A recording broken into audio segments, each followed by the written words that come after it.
उसमें कोई निश्चित तौर पर कुछ नहीं कह सकता कि क्या होगा। किसी नेता को नहीं पता कि उसका भविष्य क्या है, क्योंकि सब भविष्य तो दो ही नेता तय कर रहे हैं, नरेंद्र मोदी पीएम और अमित शाह। वो जो चाहेंगे वही होगा। और बीजेपी ने हाल ही में 2 राज्यसभा सांसद बनाया, वो चौंकाने वाला फैसला था। एक भीम सिंह को भेज दिया जिनके बारे में कोई सोचा भी नहीं था। एक महिला मोर्चा से जुड़ी हुई नेत्री को राज्यसभा भेज दिया। नमस्कार, आप देख रहे हैं सिटी पोस्ट लाइव और मैं हूं आपके साथ हर्षिता प्रताप सिंह। 2024 के लोकसभा चुनाव का काउंटडाउन शुरू है और जो तमाम नेता हो या पार्टी हो, सभी अपनी अपनी तैयारियों में जोर शोर से जुटे हुए हैं। एक और महागठबंधन की बड़ी रैली हो रही है, तो वहीं दूसरी ओर भाजपा के जो तमाम शीर्ष नेतृत्व के नेता हैं वो लगातार अपनी रैलियां कर रहे हैं, लेकिन अभी भी एक कंफ्यूजन बरकरार है। कई ऐसे सांसदों में एक सवाल उनके मन में लगातार ये खड़ा हो रहा है कि क्या उन्हें इस चुनाव में टिकट मिलने वाला है या वो बेटिकट हो जाएंगे। अब इसको लेकर हमारे साथ चर्चा करने के लिए मौजूद हैं वरिष्ठ पत्रकार श्रीकांत प्रत्युष जी। सर, कई ऐसे नेता हैं जिनके मन में अभी ये कंफ्यूजन है कि उन्हें टिकट मिलेगा भी या नहीं। वो कौन से नेता हैं जिन्हें ये डर सता रहा है? देखिए, ये तो बात सही है कि बीजेपी का अभी आज की बीजेपी का जो स्टाइल है काम करने का, उसमें कोई निश्चित तौर पर कुछ नहीं कह सकता कि क्या होगा। किसी नेता को नहीं पता कि उसका भविष्य क्या है, क्योंकि सब भविष्य तो दो ही नेता तय कर रहे हैं, नरेंद्र मोदी पीएम और अमित शाह।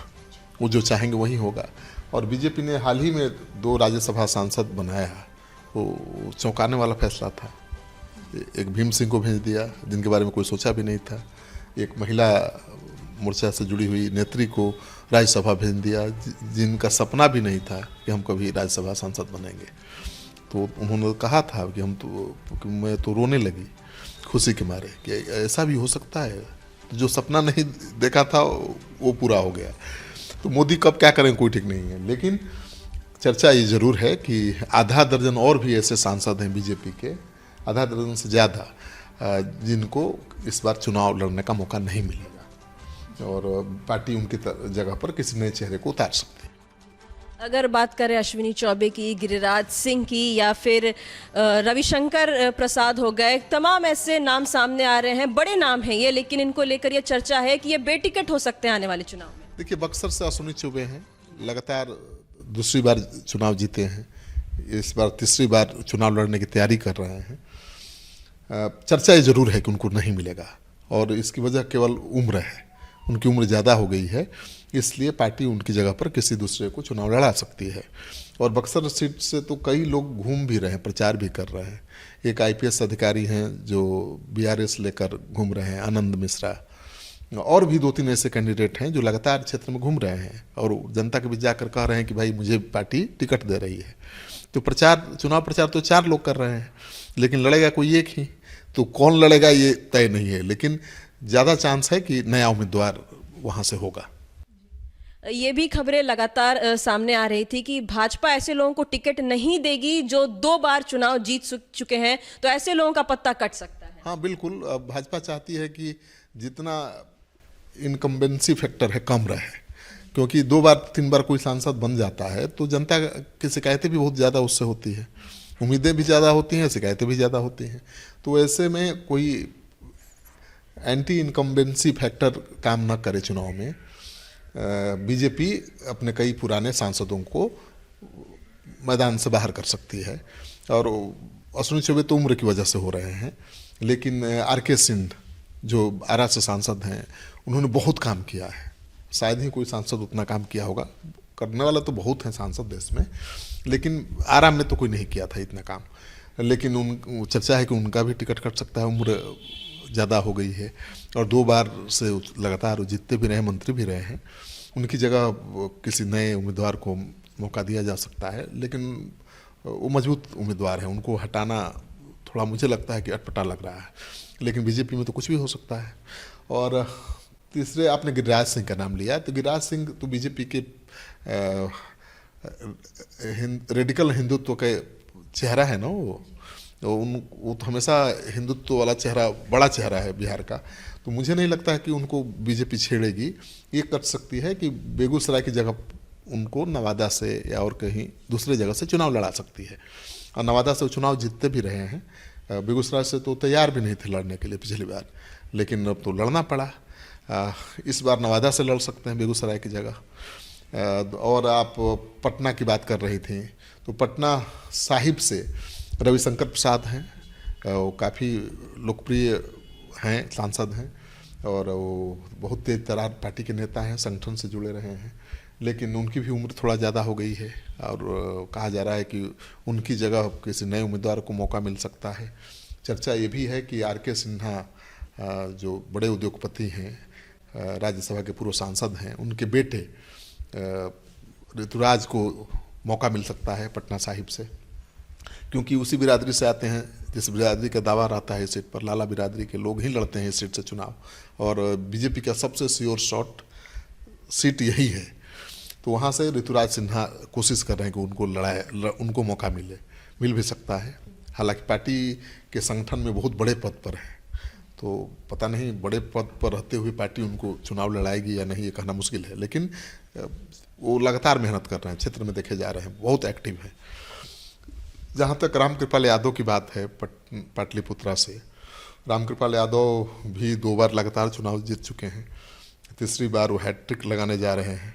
लेकिन चर्चा है कि उनकी जगह किसी दूसरे को चुनाव लड़ाया जा सकता है।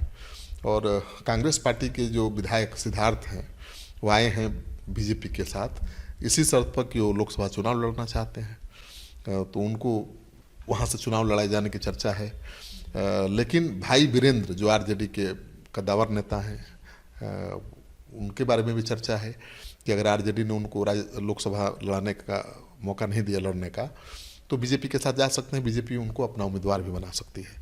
तो ये तो बड़ा झटका होगा आरजेडी के लिए। जिस तरह से रामकृपाल यादव ने सबसे खास थे लालू के, लेकिन उन्होंने लोकसभा सीट को लेकर ही छोड़ दी थी पार्टी और 2 बार से सांसद भी हैं, 1 बार मंत्री भी बने थे।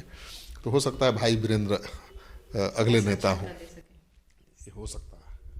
चर्चा ये भी है कि जो तमाम घटक दल है एनडीए में, वो भी कुछ परेशान है। एक और जो चाचा भतीजा हैं, चिराग पासवान, पशुपति पारस, आमने सामने तो हैं ही, और जो 4 सांसद हैं पशुपति पारस के, इनका क्या होगा आने वाले चुनाव में? बिल्कुल, एलजेपी के 6 सांसद हैं और अब वो एलजेपी टूट चुकी है, 2 भागों में विभक्त हो गई है। एक एलजेपी है पारस गुट और एक एलजेपी है पासवान, रामविलास। तो रामविलास पासवान वाली जो एलजेपी है उसके नेतृत्व कर रहे हैं चिराग पासवान, जो पासवान जी के बेटे हैं। और दूसरी एलजेपी जो है पशुपति पारस की है, उनके भाई की, और उनके साथ पार्टी के 4 सांसद भी चले गए हैं। 6 सांसद ही थे, तो खुद वो सांसद हैं और 4 सांसद भी लेकर चले गए, अलग पार्टी बना ली, केंद्र में मंत्री भी बन गए। चिराग पासवान अलग थलग पड़ गए थे, लेकिन चिराग पासवान ने बहुत मेहनत की। उनके लिए बहुत बड़ी चुनौती थी पार्टी को जिंदा रखना, क्योंकि चाचा ने पार्टी तोड़ दी थी और सारे सांसद लेकर चले गए थे। लेकिन उन्होंने मेहनत की, इस चुनौती को अवसर में बदला और आज वो खड़े हैं मजबूती के साथ। तो पासवान वोटर तो चिराग पासवान के साथ खड़ा है, ये तो दिखाई दे रहा है। और उनके समर्थक काफ़ी जोश भी दिखाते हैं चिराग के प्रति और उनको अपना नेता भी मानते हैं। लेकिन पशुपति पारस चूँकि पार्टी तोड़ करके बीजेपी के साथ गए थे, मंत्री बने हैं, तो उनको भी मझधार में बीजेपी तो छोड़ नहीं देगी। तो कोशिश बीजेपी कर रही है कि चाचा भतीजा फिर से एक हो जाए, क्योंकि बीजेपी के पास सीट देने के लिए तो उतना ही है, 6 सीट मिला था पिछली बार। इस बार भी दोनों को मिलाकर 6 से ज़्यादा सीट देने की तैयारी मूड में है नहीं, बीजेपी देगी भी नहीं। अब तो नीतीश कुमार भी आ गए हैं ना भाई, तो उनको भी 1 दर्जन कम से कम सीट चाहिए। 17 सांसद हैं उनके, एक सांसद तो पहले छोड़ करके बीजेपी में चले आए, पिंटू। अब भी 16 सांसद हैं। 16 सांसद वाली पार्टी को 12 सीट भी नहीं मिलेगा, ऐसा थोड़ा होगा। तो बीजेपी के पास अब सीट ज़्यादा है नहीं चिराग पासवान या उनके चाचा को देने के लिए।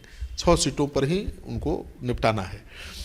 अब सवाल ये उठता है कि पशुपति पारस के साथ 4 सांसद हैं, खुद वो चुनाव लड़ेंगे 5, तो एक ही चिराग के लिए सीट बचेगी ना, चिराग मानेंगे नहीं।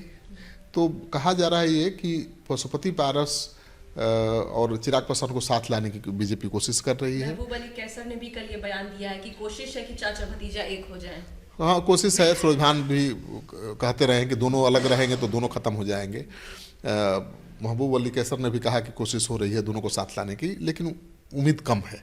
क्योंकि दोनों ने अलग अलग पार्टी बना ली, अलग अलग पार्टी के अधिकारी पदाधिकारी बना दिया, अलग संगठन खड़ा कर लिया है। अब दोनों एक होंगे तो बड़ा क्लैश शुरू होगा, वो संभव नहीं लग रहा है, इतना जल्दी नहीं होगा।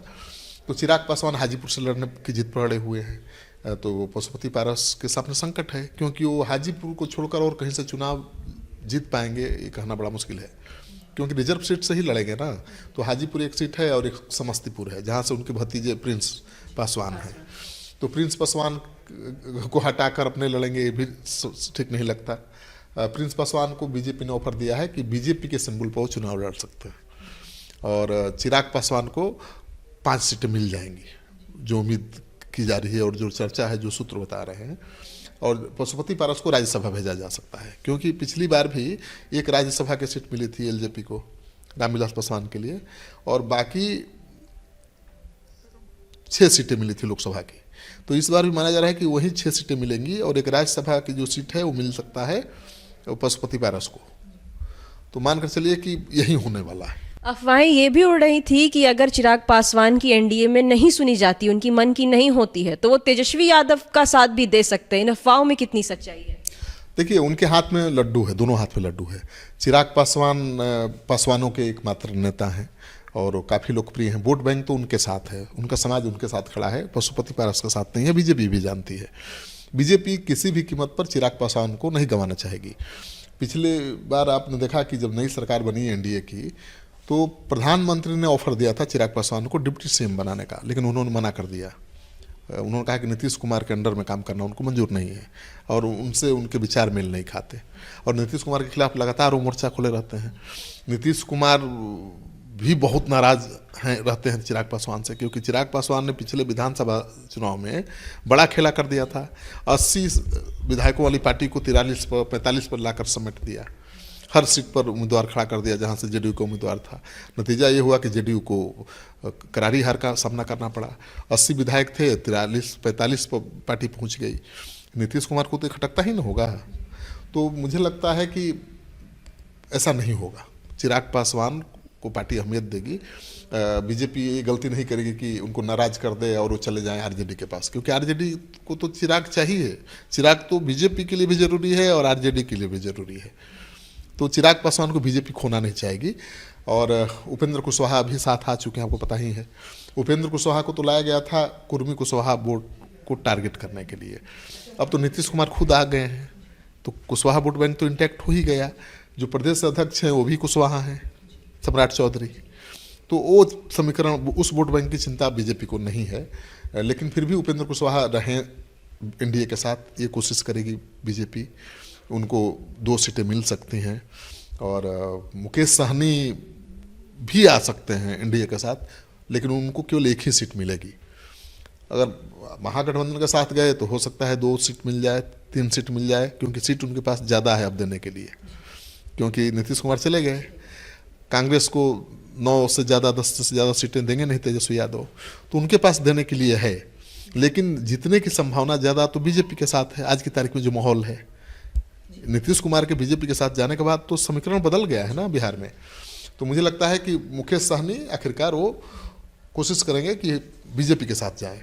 मौका बीजेपी ने नहीं दिया, तब वो आरजेडी के साथ जा सकते हैं। सर, एक आखिरी सवाल, लगातार कांग्रेस और राजद के विधायक जो हैं अपना अपना दल छोड़कर भाजपा में शामिल हो रहे हैं, इसकी क्या वजह हो सकती है? देखिए, विधायक और सांसद वो तो चुनावी माहौल देखते हैं, चुनावी माहौल है, और इसमें कौन भारी दिख रहा है, किसके पक्ष में हवा बह रही है। तो जाहिर है कि अभी तो बीजेपी मजबूत दिख रही है, इंडिया गठबंधन बहुत कमज़ोर दिख रहा है। नीतीश कुमार के जाने के बाद उसे तगड़ा झटका बिहार में लगा है। तो यही कारण है कि भगदड़ मची हुई है। विधायक और सांसद अपने भविष्य को लेकर चिंतित हैं।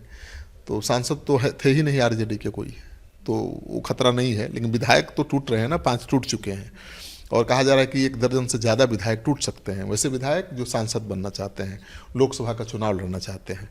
लेकिन मुझे नहीं लगता कि बीजेपी के पास भी बहुत ज़्यादा स्कोप है, क्योंकि नीतीश कुमार हैं, चिराग पासवान हैं, उपेंद्र कुशवाहा हैं, तो उसके पास भी देने के लिए बहुत कुछ ज़्यादा नहीं है। मतलब लोकसभा में 6 लोगों को हटाएगी तो 6 लोगों को मौका दे सकती है। तो ये चांसेस है कि 6 लोग सांसद की सीट से चुनाव लड़ने के लिए आएँ। जैसे कांग्रेस के सिद्धार्थ गए, वो लोकसभा चुनाव लड़ना चाहते थे इसलिए गए। कांग्रेस की विधायक नीतू सिन्हा, उनका तो वीडियो वायरल हो रहा है कि लोकसभा की सीट मिलेगा तो क्यों नहीं जाएंगे। तो लोकसभा की सीट मिलेगा तो वो भी जा सकती हैं, लेकिन लोकसभा की सीटें तो सीमित हैं ना, ज़्यादा है नहीं कि सबको जो आएगा उसको लोकसभा की सीट दे देगी बीजेपी। लेकिन 6 लोगों को तो दे ही सकती है, 5 लोगों को दे सकती है। हमारे साथ थे वरिष्ठ पत्रकार श्रीकांत प्रत्युष जी। हमने उनसे समझा किस तरीके से जो चुनाव है उसमें जो टिकट का बंटवारा एनडीए करेगी उसके पीछे क्या सोच होगी, क्या प्लानिंग होगी एनडीए की, क्योंकि कुछ जो नेता हैं, सांसद हैं, उन्हें लगातार इस बात का डर सता रहा है कि वो आने वाले चुनाव में बेटिकट हो सकते हैं। अब एनडीए की ओर से जल्द ही ये घोषणा भी की जा सकती है कि किस सीट से कौन से जो उम्मीदवार हैं वो चुनाव लड़ेंगे। ये देखना भी काफी दिलचस्प होगा। फिलहाल इस खबर में इतना ही। बाकी की खबरों के लिए आप बने रहे हमारे साथ।